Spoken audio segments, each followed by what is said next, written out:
हर हर महादेव। रुद्र संहिता प्रथम खंड। नारद जी का भगवान विष्णु को क्रोध पूर्वक फटकारना और श्राप देना, फिर माया के दूर हो जाने पर पश्चाताप पूर्वक भगवान के चरणों में गिरना और शुद्धि का उपाय पूछना तथा भगवान विष्णु उन्हें समझा बुझाकर शिव का महत्व जानने के लिए ब्रह्मा जी के पास जाने का आदेश और शिव के भजन का उपदेश देना।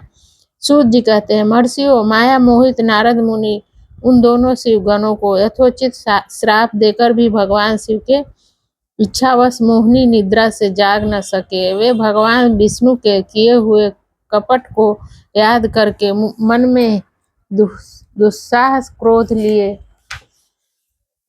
विष्णु लोक को गए और समिधा पाकर प्रज्वलित हुए अग्निदेव की भांति क्रोध से जलते हुए बोले। उनका ज्ञान नष्ट हो गया था, इसीलिए वे दुर्वचन पूर्ण व्यंग सुनाने लगे। नारद जी ने कहा, हरे, तुम बड़े दुष्ट हो, कपटी हो और समस्त विश्व को मोह में डाले रहते हो। दूसरों का उत्साह या उत्कर्ष तुमसे सहा नहीं जाता है। तुम मायावी हो, तुम्हारा अंतःकरण मलिन है। पूर्व काल में तुम ही ने मोहिनी रूप धारण करके कपट किया, असुरों को वारुणी मदिरा पिलाई, उन्हें अमृत नहीं पीने दिया। छल कपट में ही अनुराग रखने वाले हरे, यदि महेश्वर रुद्र दया करके विष न पी लेते तो तुम्हारी सारी माया उसी दिन समाप्त हो जाती। विष्णु देव, कपट पूर्ण चाल तुम्हें अधिक प्रिय है। तुम्हारा स्वभाव अच्छा नहीं है तो भी भगवान शंकर ने तुम्हें स्वतंत्र बना दिया है। तुम्हारी इस चाल ढाल को समझकर अब वे भगवान शिव भी पश्चाताप करते होंगे। अपनी वाणी रूप देव की प्रामाणिकता स्थापित करने वाले महादेव जी ने ब्राह्मण को सर्वोपरि बताया है। हरे, इस बात को जानकर आज मैं बलपूर्वक तुम्हें ऐसी सीख दूंगा जिससे तुम फिर कभी कहीं भी ऐसा कर्म नहीं कर सकोगे। अब तक तुम्हें किसी शक्तिशाली या तेजस्वी पुरुष से पाला नहीं पड़ा था, इसीलिए आज तक तुम निडर बने हुए हो। परंतु विष्णु, अब तुम्हें अपनी करनी का पूरा पूरा फल मिलेगा। भगवान विष्णु से ऐसा कहकर माया मोहित नारद मुनि अपने ब्रह्मा तेज का प्रदर्शन करते हुए क्रोध से खिन्न हो उठे और श्राप देते हुए बोले, विष्णु, तुमने स्त्री के लिए मुझे व्याकुल किया है। तुम इसी तरह सबको मोह में डालते रहते हो। यह कपट पूर्ण कार्य करते हुए तुमने जिस स्वरूप से मुझे संयुक्त किया था, उसी स्वरूप से तुम मनुष्य हो जाओ और स्त्री के वियोग का दुख भोगो। तुमने जिन वानरों के समान मेरा मुंह बनाया था, वे भी उस समय तुम्हारे सहायक हो। तुम दूसरों को स्त्री विरह का दुख देने वाले हो, अतः स्वयं भी तुम्हें स्त्री के वियोग का दुख प्राप्त हो। अज्ञान से मोहित मनुष्यों के समान तुम्हारी स्थिति हो।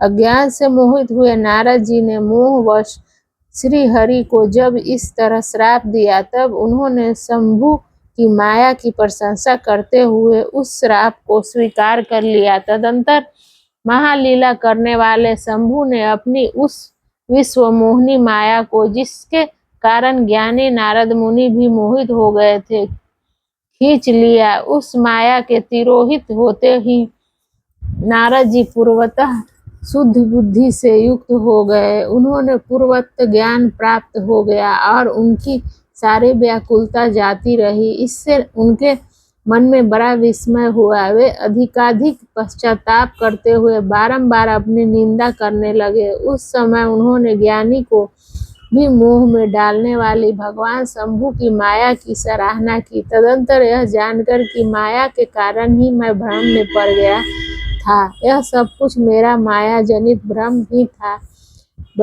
वैष्णव शिरोमणि नारद जी भगवान विष्णु के चरणों में गिर पड़े। भगवान श्री हरि ने उन्हें उठाकर खड़ा कर दिया। उस समय अपनी दुर्बुद्धि नष्ट हो जाने के कारण वे यो बोले, नाथ, माया से मोहित होने के कारण मेरी बुद्धि बिगड़ गई थी, इसीलिए मैंने आपके प्रति बहुत दुर्वचन कहे हैं।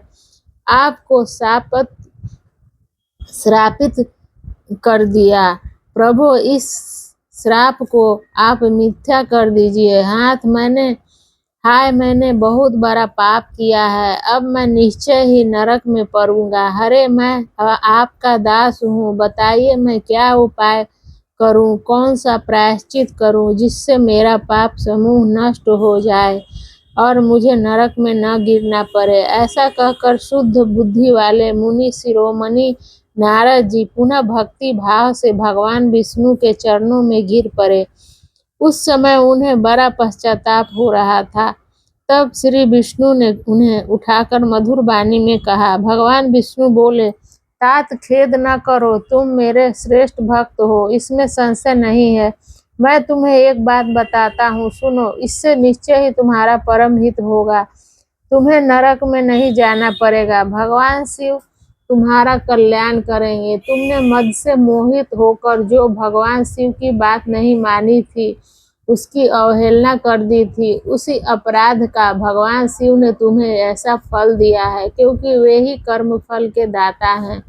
तुम अपने मन में यह दृढ़ निश्चय कर लो कि भगवान शिव की इच्छा से ही यह सब कुछ हुआ है। सबके स्वामी परमेश्वर शंकर ही गर्भ को दूर करने वाले हैं। वे ही पर ब्रह्मा परमात्मा है। उन्हीं का सजदा नंद स्वरूप से बोध होता है। वे निर्गुण और निर्विकार हैं। सत्व, रज और तम इन तीनों गुणों से परे हैं। वे ही अपनी माया को लेकर ब्रह्मा, विष्णु और महेश इन तीनों रूपों में प्रकट होते हैं। निर्गुण और सगुण भी वे ही हैं।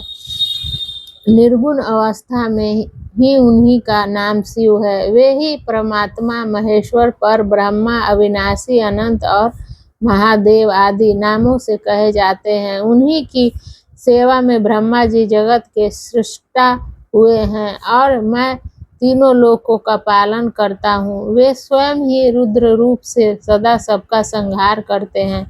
वे शिव स्वरूप से सबके साक्षी हैं।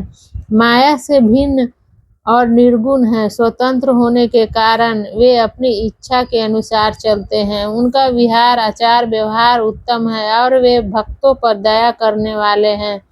नारद मुने, मैं तुम्हें एक सुंदर उपाय बताता हूँ जो सुखद, समस्त पापों का नाशक और सदा भोग एवं मोक्ष देने वाला है।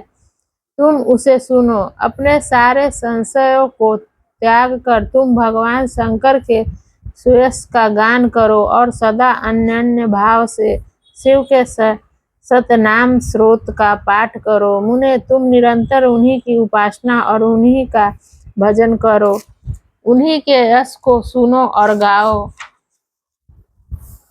तथा प्रतिदिन उन्हीं की पूजा अर्चना करते रहो। नारद, जो शरीर, मन और वाणी द्वारा भगवान शंकर की उपासना करता है, उसे पंडित या ज्ञानी जानना चाहिए। वह जीवन मुक्त कहलाता है। शिव इस नाम रूपी दानों से बड़े बड़े पातकों के असंख्य पर्वत अनायास भस्म हो जाते हैं। यह सत्य है, सत्य है, इसमें संशय नहीं है।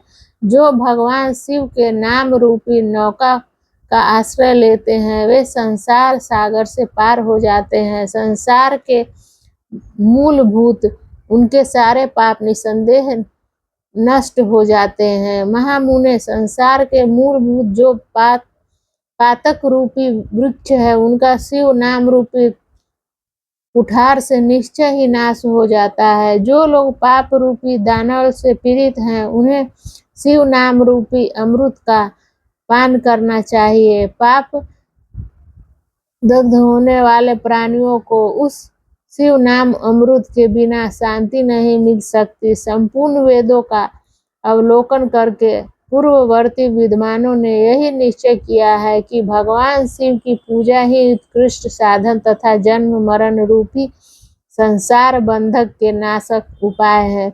आज से यत्न पूर्वक सावधान रहकर विधि विधान के साथ भक्ति भाव से नित्य निरंतर जगदम्बा पार्वती सहित महेश्वर सदाशिव का भजन करो। नित्य शिव की ही कथा सुनो और कहो तथा अत्यंत यत्न के बारंबार शिव भक्तों का पूजन किया करो। मुनि श्रेष्ठ, अपने हृदय में भगवान शिव के उज्ज्वल चरणारविंदों की स्थापना करके पहले शिव के तीर्थों में विचारो। मुने, इस प्रकार परमात्मा शंकर के अनुपम महात्म्य का दर्शन करते हुए अंत में आनंदवन काशी को जाओ। वहाँ स्थान भगवान शिव को बहुत ही प्रिय है।